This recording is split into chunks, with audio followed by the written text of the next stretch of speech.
Money on my mind, gotta hustle and grind. Financial literacy always on my mind. I'm stacking knowledge, no time to waste. You gotta invest smart, gotta keep up the pace. I'm reading books, learning all the tricks, studying the market, making calculated picks. What's good, everybody? It's your boy Reckless Raid and Arrow, and we are back at it again. We're doing another episode here on Future Financial Strategies. This is going to be a strategic episode. So we're going to have a conversation about how I bust down my dividend bags. For those who are not familiar with the vernacular, it's how I redistribute/utilize the dividends generated from my high yield dividend account. We're mainly focusing on the primary one right now, which is the Charles Schwab account, which primarily consists of Misty, and how I'm redistributing that and how I look and view my dividend income. So we're going to jump right into it. But before we do that, I would like to make sure that you have hit that like button on the way in. For those of you who've been here more than 2 times, definitely catch that subscribe button. Go ahead and formally join the wolf pack. Don't just lurk. There's plenty of room for everybody, and we're not trying to get rich by ourselves. Lastly, those of you who are getting value out of these episodes, some of you are tapping in telling me that you've watched everything that I've put up in the last 3 months, which is awesome. It's dope. Honestly, watch all of them, because based on the title, different phases of where I'm at, and it might be something that you need. These are basically virtual journal entries as I'm navigating, or as I have an idea or my thoughts on things at whatever that time was. So throughout the course of these videos, you will see a projection of ideology, probably some check back ends, and retouching on strategies that I've implemented to give updates on them, because we've got a lot of moving pieces over here. And I appreciate you guys checking them out. Pretty awesome. Also, love it. The Wolfpack engagement, I gotta say, we've got some good engagement going over here, and I'm really enjoying the conversations. I'm hoping that you guys are getting out of this as much as I'm getting out of it, because me personally, even though this is a small non-monetized channel, I get to put out my ideas to a reflecting board, and it helps me re-solidify my ideas. I get to talk about my financial strategy multiple times a week.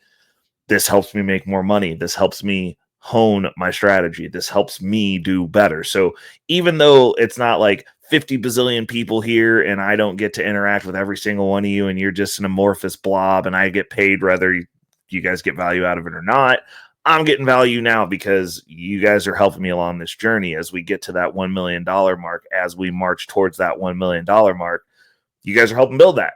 So technically, even though I'm not getting anything out of it, I am not paid to be here. I am getting paid to be here, in the sense that my life is getting better. So we'll take that any day. We're going to talk about how I bust down those dividend bags. Let's go ahead and get into it. I've got it broken down into 4 pieces. The too long didn't read for my Reddit family. I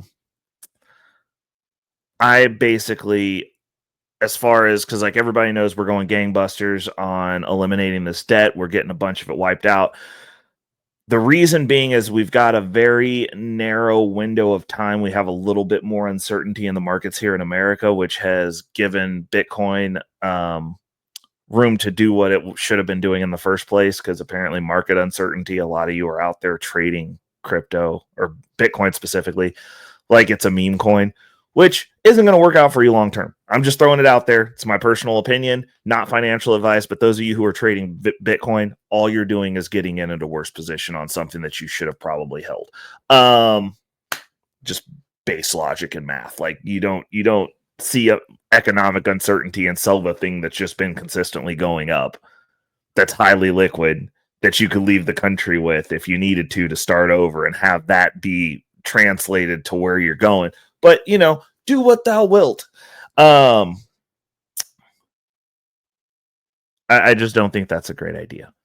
But the gist of it is, out of my dividends, roughly 70% is what we're using at taking those Herculean swings at the debt to get it gone. Because once it's gone, that Herculean swing turns into a Herculean reinvestment for everything else.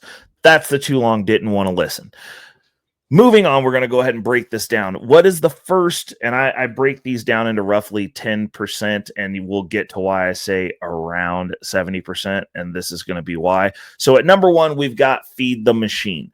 This would be the first 10% that I take off the top. And I understand a lot of people be like, oh, well, like, don't you got to pay yourself first? Well, me personally, I navigate my income portfolio as though it's a business. So you got to have a minimum amount of reinvestment in your business, in my opinion, if you're going to keep it going. Now, high yield dividends, the way that we have our account structured, we don't have to worry about NAV erosion. Those of you who are using different products that may experience a little bit of NAV erosion, you have to. Like, you absolutely have to. Like, for me personally, I have never experienced NAV erosion by definition on Misty. I've experienced price fluctuation, which are two totally different things. I almost feel like I might need to make a video on that because a lot of people just use words that they learn to sound smart, and it really doesn't work out for them when you're talking to people who know what you're supposed to be talking about. But with Misty, I've never experienced NAV erosion, which is when it pays, it doesn't recover the amount it pays you. So basically your initial investment is whittling down. I've experienced price fluctuation, which is the price of Misty goes down because MicroStrategy and Bitcoin have a lot of volatility and they take sharp dives down, big jumps up, like, and you gotta ride the bull. Like, it's not always going to be good. So me having my portfolio structured in a fashion where NAV erosion really isn't a thing is strategic because I'm using this portfolio specifically to attack debt. Also because I'm greedy. I don't like NAV erosion. Like, that just doesn't sound like a good play to me if it can be avoided. Like, it's a feature, but we found something that's a bug right now. So obviously we're just going to be all in on that. Plus it's within my wheelhouse. Plus I understand the underlying. Plus I understand the underlying of the underlying. And it's something that I believe in long term. So my portfolio specifically does not experience very much NAV erosion. That doesn't mean you shouldn't reinvest in your business. This is a business line. This is an alternative income. This is a passive income for me. So, of course, I'm going to throw a little bit more in the hopper every time it comes around, as soon as that opportunity presents itself and comes around. So you got to feed the machine. You got to constantly be backfilling. And I mean, even though we're working towards having this be the landing spot for my check, my income account will be the landing spot for my check because I believe in accelerating income. And this is an easy way for me to speed up the velocity of my dollars that come in via my check. And eventually it'll just be landing in there. Even with that, I always factor in reinvestment into the income account, at least at a bare minimum. And right now that bare minimum is 10%. It's the first 10% off the top when we get paid. Boom.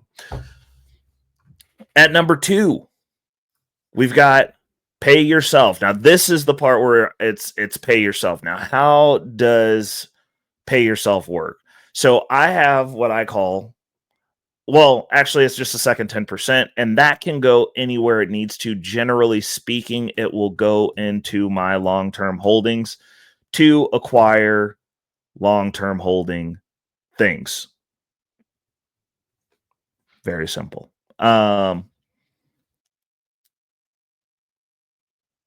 Oh, actually, I got a bonus one that goes on here. So I got 2 extra payments. So second one is pay yourself. We pay ourselves. You got to invest in yourself. So that's the second 10% off of whatever we get.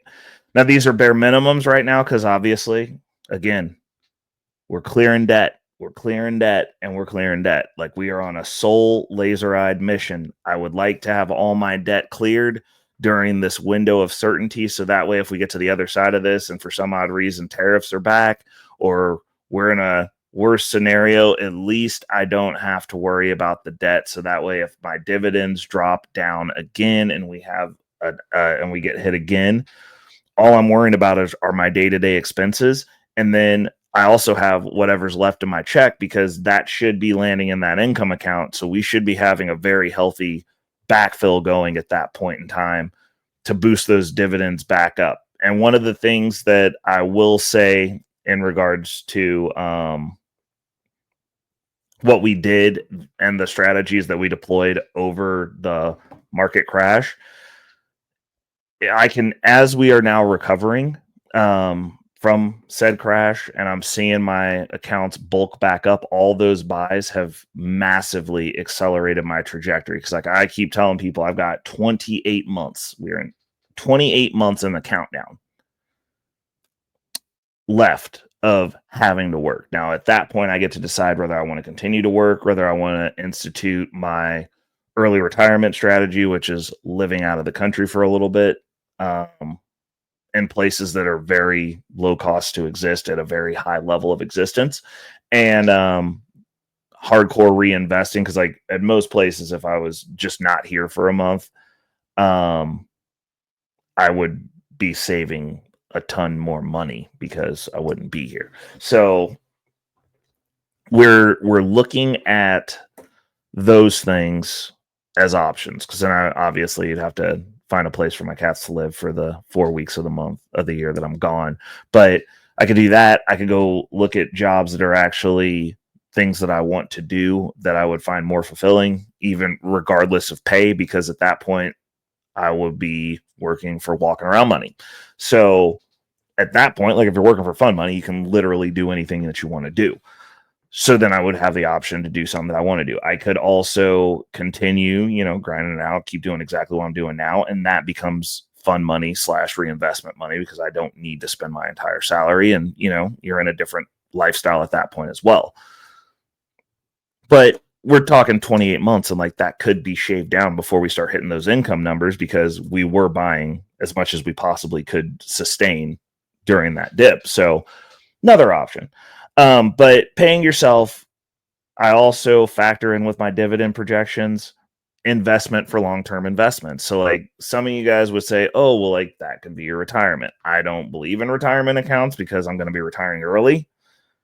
And I don't want something that I got to wait to have access to if I want to have access to it. So like that doesn't benefit me very much at all. But I could see how that could be some part of somebody's strategy. Like that could be a thing at that point. But me paying myself is money that I'm managing. So like I'm adding into my long-term holdings, which is not in a 401k or a Roth. It's just a long-term account. And I generally, the way that things work out is I don't touch that account unless I have to, or I'm buying Bitcoin, because if I don't know what to buy, or I'm not buying something that's going to be competitive with the rate of return that I get from Bitcoin, then I just buy extra Bitcoin. So those all fall into pay yourself first.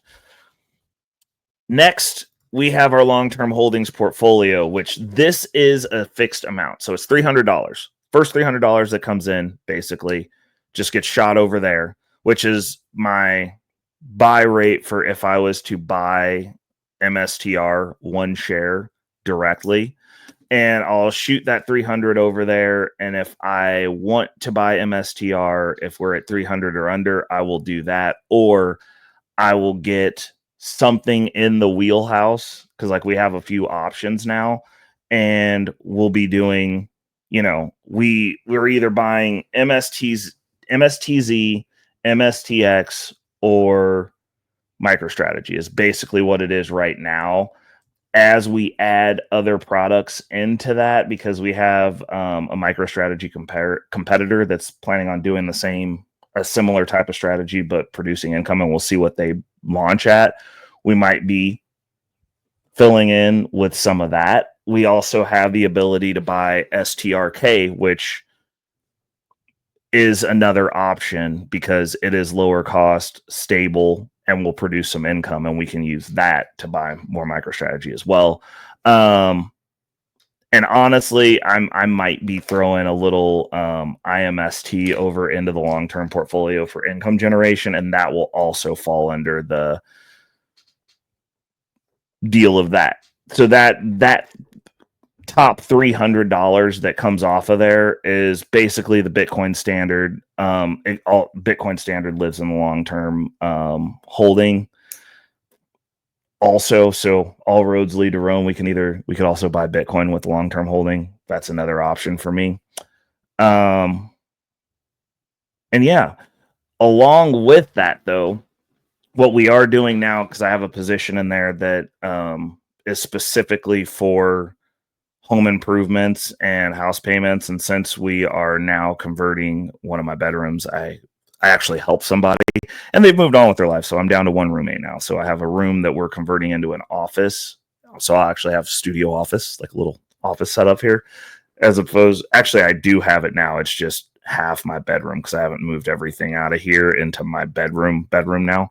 But as we're doing that, there's a portion out of this that now is going towards paying the mortgage and utilities.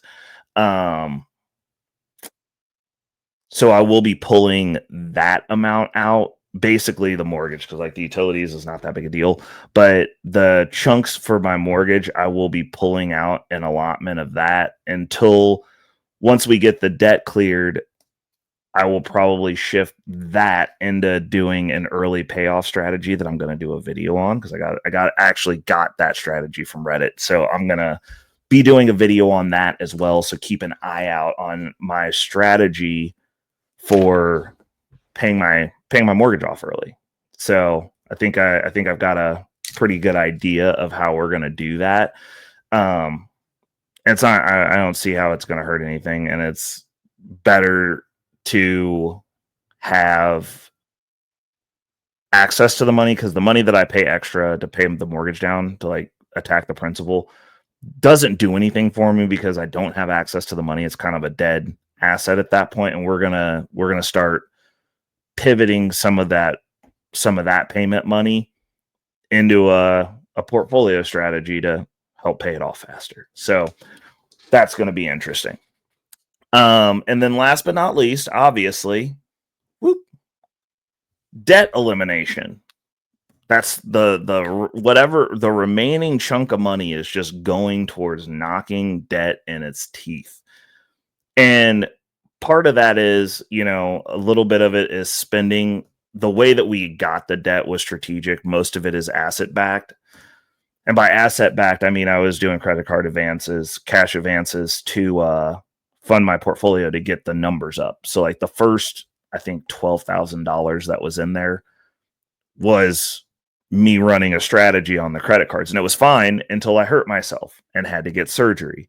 And then as I was recovering from a major surgery, my head gasket blew in my car, which was another. And so the surgery was about $8,000 all in. I do high deductible. I prefer that realm of deals because there's some strategic stuff that I can do with that HSA account.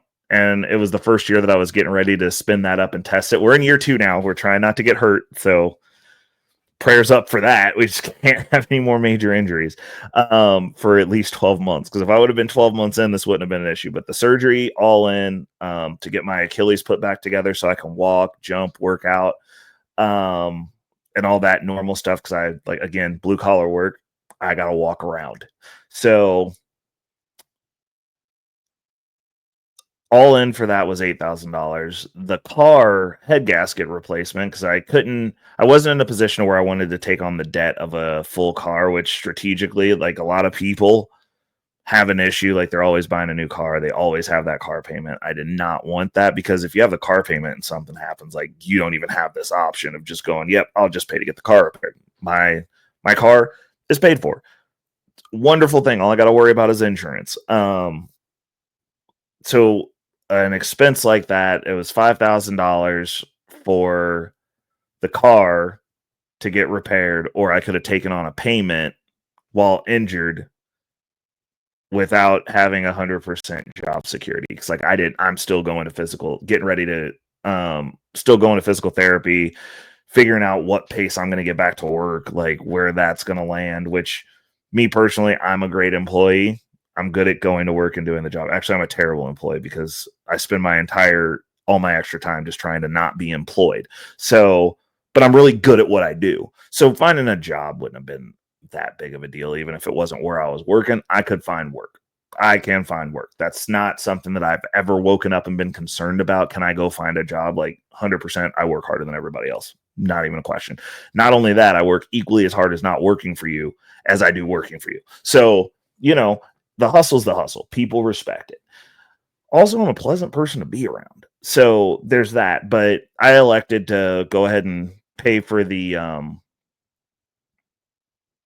car to be repaired because in my world, that was a much better play than bringing on a car payment. And I would rather pay $5,000 and continue investing to get where I need to be than to take a $30,000 hit that's going to eat up a chunk of those payments. And see, at that point in time, my roommate hadn't moved yet. So like that would have been an additional expense that would have been layered on top of it, hindsight being 2020, that I didn't even think about, but is a thing. So now we're able to navigate from a much better place. Once this debt is eliminated, then we can go get a new vehicle. And I got a couple of thoughts on that we're getting into now, because like now that we're starting to pay down the debt, I'm like, okay, so I'm starting to look at cars more, price them out more, checking, just looking in, like checking the market to see what I can afford, like what I want to get, like what's in the price range of what I can afford. Because one of the things I don't do with vehicles is I don't backtrack in vehicles. So I understand that a lot of people are like, oh, don't do car payments. I do car payments. I do, because I'm going to pay them off within 1 to 3 years. And then the payment's going to be low. And at this point, I can factor that into my dividend payment and not my paycheck payment. So I do stretch it that way just because I don't like taking lump sums of money out of assets. I like to tap into income. So a lot of the stuff that I do is a game of building income and then building a usable income. So like once we got over $500 a month, we started kind of being able to make some moves and move some stuff around. I don't specifically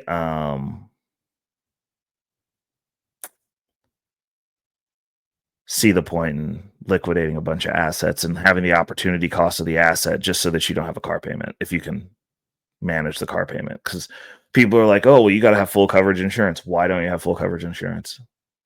It's wild to me. Like, I don't know.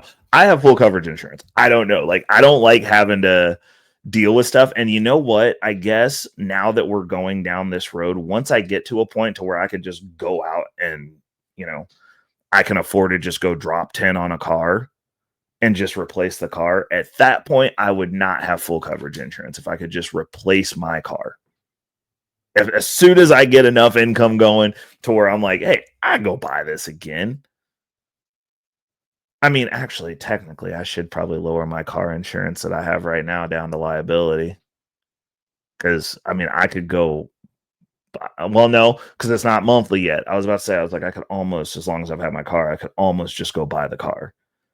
And so if you could just go buy the car, then like you might as well just have liability.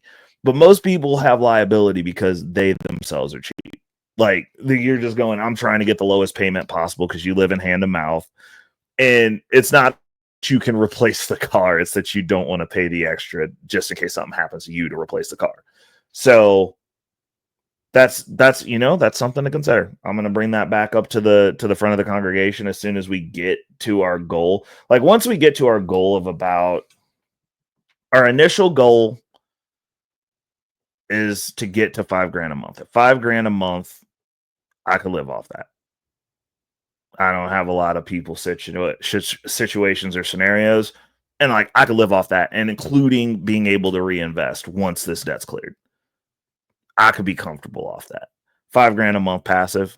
I don't got to go anywhere. I can still go. Like I would honestly, a bunch of the stuff that I'm doing now is maintenance for my car and food because I got to go places because I got to go to work. Like if I didn't have to make that drive like 45 minutes every day, twice to work, it's a whole, I mean, actually, I track how much gas I spend every month. It'd be like $100 a month saved. But like the maintenance, like I still got to go get oil changes. Like you got to go wash your car. You got to get your car cleaned out. All that stuff. I wouldn't have to do that. And I would be able to have like a much less expensive food regimen if I didn't have to go, if I only had to go buy X amount for lunch, or I could just get factor meals here because I can just turn the power on and heat up a meal, or go just get fresh produce and cook at home. Because I'm not gonna say I'm a good cook. I'm a decent cook. I can cook. So yeah, I mean, if I didn't have to go to work, I would be spending a lot less money because like there'd be less opportunity for me to go to Quick Trip.